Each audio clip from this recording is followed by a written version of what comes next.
नमस्कार, आप देख रहे हैं खबर प्रयागराज से असबाबे हिंदुस्तान की। उत्तर प्रदेश प्रयागराज महाकुंभ 2025 में अब जहां मकर संक्रांति, मौनी अमावस्या और बसंत पंचमी स्नान पर्व के बाद समस्त बड़े बड़े महात्मा व संत महाराज प्रस्थान की तैयारी में हैं, तो वहीं अखाड़ा परिषद के अध्यक्ष महंत रविंद्रपुरी महाराज जी के निरंजनी अखाड़े में सभी साधु संतों ने भी प्रस्थान की तैयारी करना शुरू कर दिया है।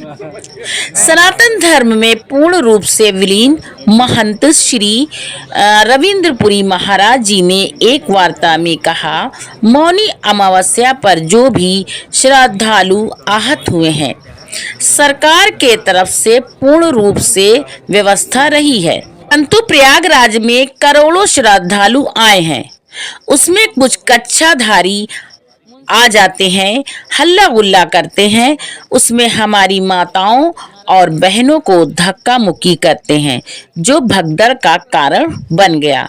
तो आइए जानते हैं। प्रयागराज अखाड़ा परिषद के महंत अध्यक्ष आज हमारे साथ है रविंद्रपुरी महाराज जी। भगदड़ हुई, क्या कहना चाहते हैं? बहुत बहुत आशीर्वाद साधुवाद। देखिए, ये महाकुंभ है और जो हमारे स्नातन विरोधी है उनको बर्दाश्त नहीं हो पा रहा है कि महाकुंभ अच्छा हो, दिव्य हो, भव्य हो। और सरकार का प्रयास रहा, मेला प्रशासन का प्रयास रहा, हमारा प्रयास रहा कि हमारा महाकुंभ दिव्य और भव्य हो, और वैसा ही दिव्य हुआ, भव्य हुआ। बीच में घटना घट जाती है जिसको विरोधियों ने तुरंत शुरू किया कि भाई ये जो भी कुछ हुआ है अपना अपना कारण दे रही है, जितने मुँह उतनी बातें हो रही है। लेकिन मैं ये कहना चाहूँगा, कभी कभी इतने बड़े आयोजन में कुछ न कुछ हो ही जाता है। आपने देखा 2013 का कुंभ था, उस समय भी रेलवे ब्रिज टूटा था, क्योंकि इस समय श्रद्धालु यहाँ करोड़ों की संख्या में प्रयागराज में आया था।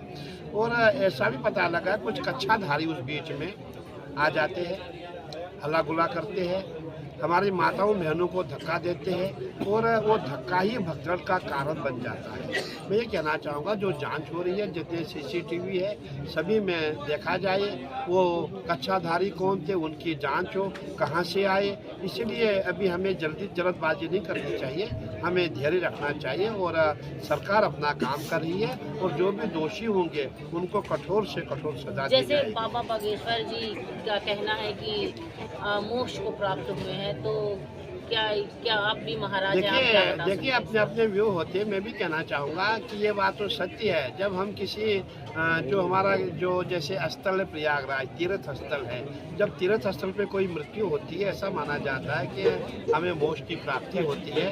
लेकिन मैं ये कहूँगा कि ऐसा कहना उचित नहीं है। ये संतों के लिए ठीक है, लेकिन जो बाल बच्चे वाले उनके लिए ठीक नहीं है। ये भाषा ठीक लगती है मुझे, लेकिन ये सत्य है, एक अटल सत्य है कि अगर हम संत महात्मा किसी तीर्थ पे मर जाते हैं और हम मानते हैं बहुत भाग्यशाली है कि हमें मोक्ष की प्राप्ति हो गई, हमें पुण्य का लाभ प्राप्त हो गया, हमें वैकुंठ की प्राप्ति होगी, ऐसा माना जाता है। लेकिन परिवार के लिए ठीक है। लेकिन देखिए, परिवार वाले इस बात को नहीं मानेंगे ना, वो बोलते मोक्ष क्या होता है, उन्हें श्रद्धा नहीं किया। इसलिए मैं कहना चाहूँगा वो इस बात का बुरा मान लेंगे, इसीलिए उस विषय में ज़्यादा बोलना सही नहीं।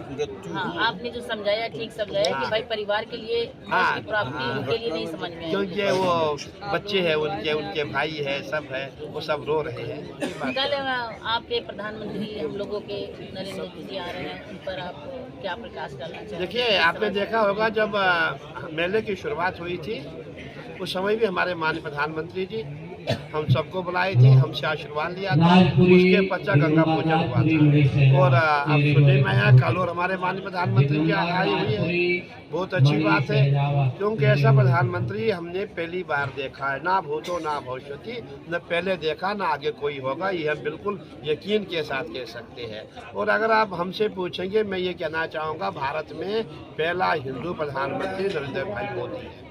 आज तक जितने भी हमारे हिंदू नेता आए वो कभी मंदिरों में नहीं जाते थे, गंगा स्नान नहीं करते थे। ये जब से हमारे माननीय प्रधानमंत्री जी 2014 से लेकर के आज तक जिन्होंने पूरे विश्व को शरणार्थी बनाया, और हमारी आस्था हमारे माननीय प्रधानमंत्री जी पे है। और हम भी गंगा मैया से यही प्रार्थना करेंगे जो हमारे माननीय प्रधानमंत्री जी की कामना हो वो पूर्ण हो जाए। आप लोग प्रस्थान करने वाले हैं, प्रयागराज को क्या देकर जा रहे हैं, क्या लेकर जा रहे हैं, इस पर प्रयागराज को एकता का संदेश दे के जा रहे हैं। आपने देखा होगा इतने बड़े महाकुंभ में हिंदू मुस्लिम सिख ईसाई सभी यहाँ प्रयागराज में थे, सभी ने अपना अपना काम किया और इतना बड़ा संदेश यहाँ से जा रहा है कि कभी आपसे कोई विवाद नहीं हुआ। और मैं यही कहना चाहूँगा 140 साल के बाद इतना बड़ा महाकुंभ आया था और जात अज्ञात के जितने पाप हमसे हुए थे उसका प्रायश्चित हो गया और पुण्य का लाभ हमें प्राप्त हो जाएगा, ऐसा हमारा मानना है। धन्यवाद। आपने रविंद्र जी महाराज ने लोगों को ये संदेश दिया है कि जिस तरह से हम आए हैं लोग जो है मिलजुल कर रहे हैं, मिलजुल करके रहने का संदेश है।